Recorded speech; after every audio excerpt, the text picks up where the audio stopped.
Welcome to The Walking Dance, a powerful short story by Marcela Fuentes that explores family rituals, cultural identity, and the quiet courage it takes to belong. Through a road trip from San Antonio to Laredo for a relative's funeral, one man discovers that sometimes the smallest step, a simple dance, can bridge the widest gap between us.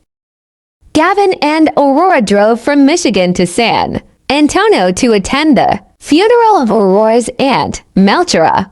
Gavin, who has been married to Aurora for 10 years, still feels like an outsider among her loud, close-knit Herrera family, especially among the men. The children, Carlos and Little. Esme sense the tension but cannot fully understand it. This trip is more than a family obligation. It is a journey into the heart of a culture Gavin has never fully entered. The men in Aurora's family have a tradition. The unknown taco, Grandpa, Frank, or another family member creates a disgusting taco from whatever strange ingredients they can find. If a man refuses to eat it, he is labeled a wuss forever. Gavin, desperate to fit in and prove himself, has never been asked until now. Uncle David, not Grandpa Frank, prepares the taco, making it extra disgusting and spicy. This ritual is about masculinity, belonging, and the price of fitting in. Uncle David prepares the unknown taco with raisins, barbecue sauce, leftover chicken enchilada, pancake syrup, apple vinegar, and a whole orange peel topped with jalapenos. The family watches with a mixture of horror and delight as Gavin eats it and immediately gets sick. Aurora is furious with David, and the family tension rises. Carlos, watching from the kitchen, knows his dad made a mistake, but he also knows he will never ask to ride with Uncle David again if he says anything. As the family drives through the Texas countryside, little Esme spots what she thinks is a baby dinosaur on the road. Aurora explains it is an armadillo, while Grandpa Frank tries to explain it in Spanish. These small, warm moments reveal the humor and love that runs through this big, loud family, even on the way to a funeral. Carlos watches his sister with amusement, and the road stretches ahead full of possibility.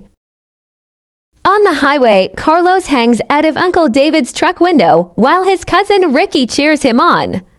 His mother screams in terror, and the unknown taco leaps into Gavin's chest in shock.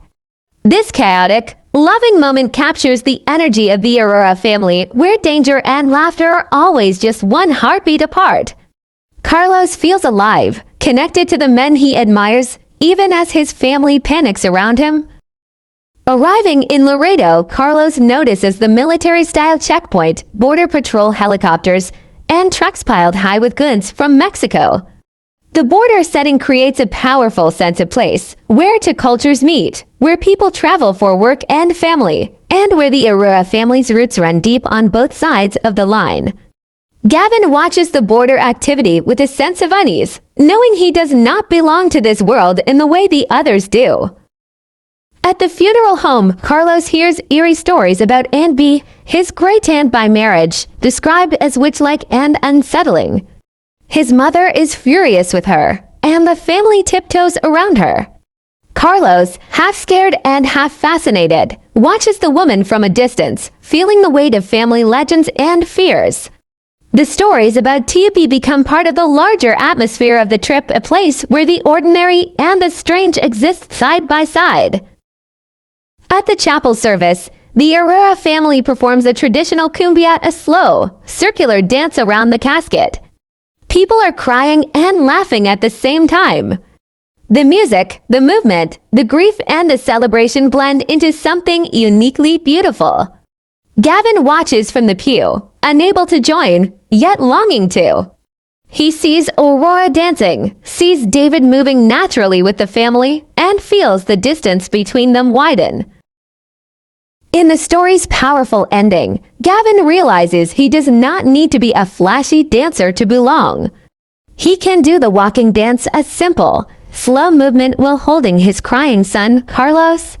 He steps into the circle, takes Grandma Cookie's hand, and joins the family in their ritual of grief and love.